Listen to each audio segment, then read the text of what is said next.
ایک دفعہ شیطان آیا ہمارے نبی سے ملنے، تو آپ نے اس سے پوچھا تیرے دشمن کتنے؟ کہنے لگا 15۔ آپ نے فرمایا کون کون ہے؟ کہنے لگا پہلا تو تھوڑا ہی نمبر ہے، پہلا نمبر تو تھوڑے نال میرا لگو ہے۔ پھر کہنے لگا وہ مسلمان جو 24 گھنٹے باوضو رہتا ہے وہ میرا بڑا دشمن ہے۔ جو باوضو رہتا ہے اور باوضو سوتا ہے، ایک فرشتہ اس کے لیے بندگی کا ثواب لکھتا رہتا ہے۔ خیر، واپس آتا ہوں۔ میرے نبی نے فرمایا 4 باتیں لے لو اور دنیا بھی تمہاری آخر، ساری PIA زندہ ہو جائے گی، ساری اکانومی زندہ ہو جائے گی، ساری معیشت زندہ ہو جائے گی۔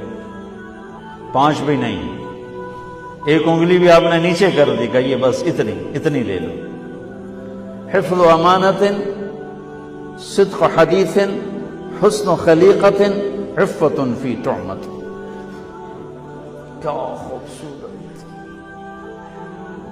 ساری زندگی کسی کو دھوکہ نہ دینا، دیانتداری، دیانتداری۔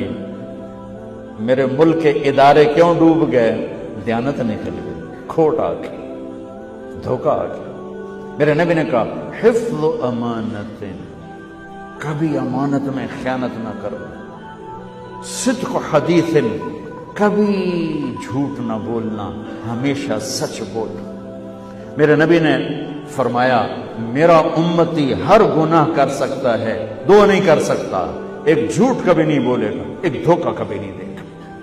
میرے نبی کی 2 صفتیں ہائی لائٹ ہوئیں، صادق اور بولو کیا ہیں؟ کوئی اور بھی تو ہو سکتی تھی، جس سے مشہور کیا۔ کعبہ قوسین بھی تو ہے، اور ادنا بھی تو ہے، واللیل بھی تو ہے سیاہ زلفوں والا، والضحیٰ بھی تو ہے روشن چہرے والا۔ کس سے مشہور کیا؟ صادق امین۔ اگر آپ مجھ سے سوال کرو، میں ممبر رسول پہ بیٹھا ہوں کہ مولانا صاحب سارے دین کو 2 لفظوں میں بتاؤ، ساری شریعت کو، تو میرے پاس 2 لفظ ہیں، سچائی اور امانت داری۔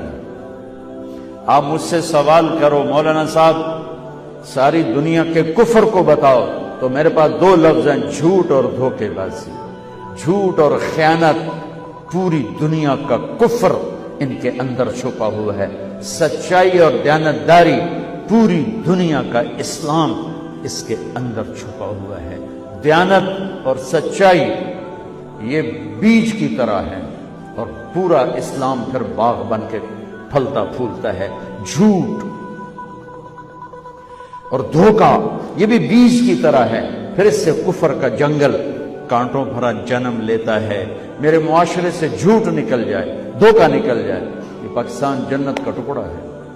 اور یہ حکومت کے بس کا نہیں ہے کہ وہ سب کو سچ بلوائے، یہ مجھے کرنا ہے، یہ مجھے کرنا ہے، میں نے اور آپ نے اس کو شروع کرنا ہے۔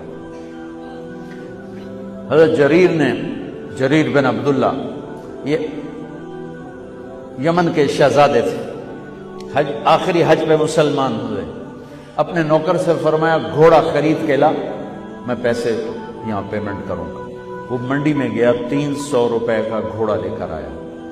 جب انہوں نے گھوڑوں کو دیکھا تو وہ قیمتی تھا، مالک کو پتہ نہیں تھا، اور یہ گھوڑوں کی نسل کے پہچاننے والے اس سے کہنے لگے تیرے گھوڑے کے 400 کر دوں؟ کر دوں۔ بڑا حیران ہو کے دیکھنے لگا، آپ تو مجھے چیز خریدنی ہے تو میں گھٹاتا ہوں،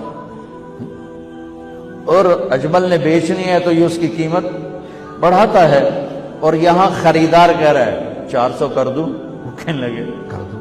500 کر دوں؟ کہنے لگا کر دو۔ 600 کر دوں؟